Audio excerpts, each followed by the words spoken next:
अपने आप को इतना सीधा भी मत बनाओ कि हर कोई आपका फायदा उठाने लगे।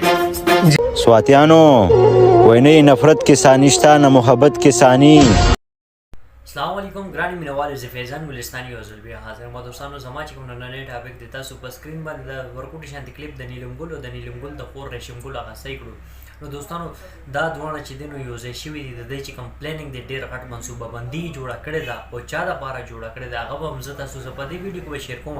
دوستانو تاسو تر اوسه پورې زما یوټیوب چینل نه سبسکرایب کړئ پلیز زما یوټیوب چینل هم سبسکرایب کړئ او سره په خوا کې بیل آیکن.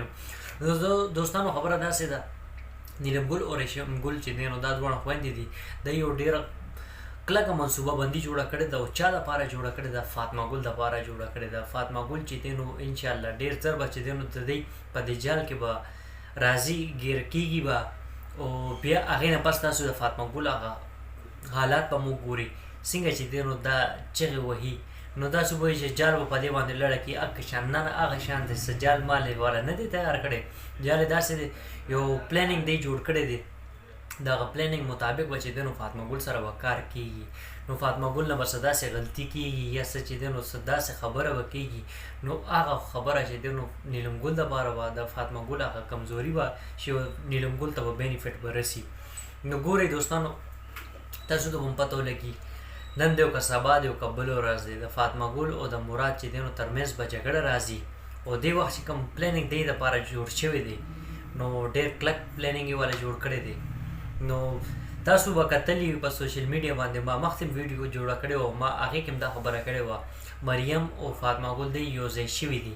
نو فاطمه ګل چې دینو مریم سره ډیر زیات خوشاله ده او دې مریم نو چې دینو دا د مخ بخوري په مخ باندې بخوري نو هغه ډیر زر به تاسو ته معلومه شي ولې چې د دې ډیر زیات نن سبا خپل ترمنځ ډیر زیات چې دینو انډرسټانډینګ دی د یو بل سره بالکل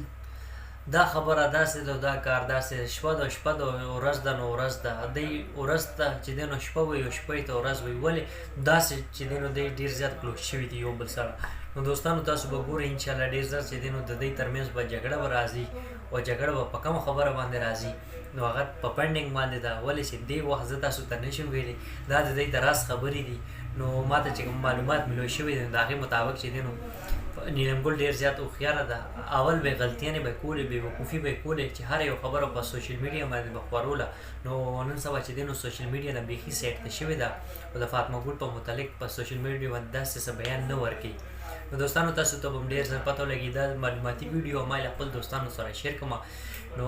که ویډیو کې باندې څه غلطي شوي نو زه بخښنه غواړم ان شاء الله ډیر زه تاسو سره به یو نوی ویډیو کې به ملاقات کیږي. د خپل ځان ډیر خیال ساتئ د لوی الله په امان والسلام.